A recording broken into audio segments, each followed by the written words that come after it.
Bu Serafin, Bu Maya, dan Bu Teres.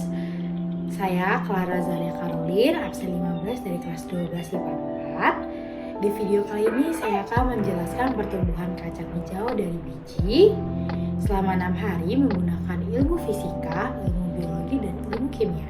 Selamat menyaksikan. Di video kali ini saya akan menjelaskan tentang proses perkecambahan dari ilmu fisika, kimia, dan biologi.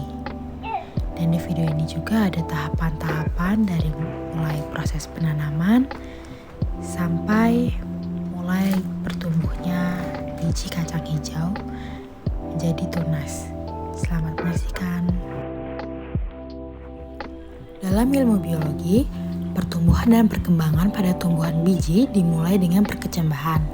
Ada yang berimbi biji atau biji menyerap air yang menyebabkan biji mengembang dan memecahkan kulit pembungkusnya, sehingga memicu perubahan metabolik pada embrio, dan biji dapat melanjutkan pertumbuhan. Ada beberapa faktor yang mempengaruhi pertumbuhan dan perkembangan tumbuhan. Salah satunya adalah cahaya. Berdasarkan penelitian, tumbuhan yang tumbuh di tempat yang minim cahaya tumbuh lebih tinggi daripada di tempat terang. Namun, tumbuhan tersebut memiliki daun pucat, batang yang sangat lemah, kurus, dan kotiledon yang rapuh atau etilosi. Tumbuhan yang tumbuh di tempat terang mengalami pertumbuhan yang lebih lambat namun dengan daun yang berwarna hijau, segar, dan batang yang kokoh. Hal ini karena hormon oksin yang tidak aktif karena terkena cahaya matahari. Hormon oksin merangsang perpanjangan sel pada tunas muda yang berkembang, akibatnya bagian yang tidak terkena cahaya matahari akan tumbuh lebih cepat dibandingkan yang terkena cahaya matahari. Selanjutnya menurut ilmu kimia. Berdasarkan percobaan, kita dapat melihat betapa pentingnya cahaya pada tumbuhan, terutama karena perannya dalam kegiatan fisiologi, seperti fotosintesis.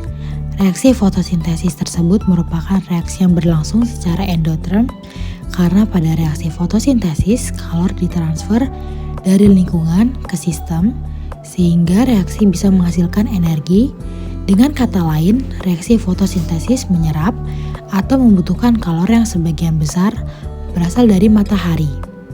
Dalam fotosintesis, energi cahaya matahari bereaksi dengan 6 molekul karbon dioksida dan 6 molekul air untuk menghasilkan 1 molekul glukosa dan 6 molekul oksigen.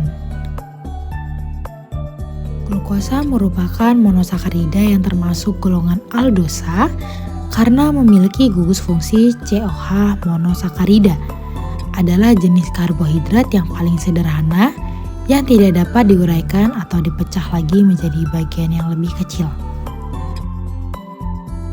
Lalu yang selanjutnya adalah proses perkecambahan menurut ilmu fisika. Proses perkecambahan juga membutuhkan cahaya. Kekurangan cahaya akan mengganggu proses fotosintesis. Pada kecambah yang menimbulkan gejala etilosi seperti pada pot 2 yang diletakkan di tempat gelap. Dalam proses fotosintesis, tanaman tidak dapat memanfaatkan semua pancaran radiasi matahari yang sampai ke permukaan bumi, tetapi hanya radiasi dengan panjang gelombang 370 sampai 740 nm atau cahaya tampak yang dapat dimanfaatkan. Spektrum cahaya yang paling efektif dimanfaatkan oleh tanaman hijau untuk melakukan proses fotosintesis adalah merah dan biru. Hampir seluruh energi panas atau kalor berasal dari matahari. Suhu meningkatkan perkembangan tanaman sebagai batas tertentu.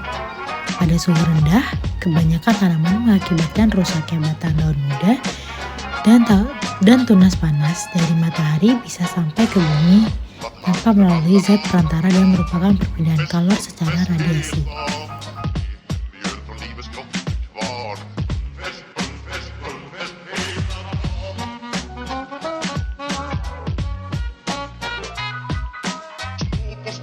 Har vi alltid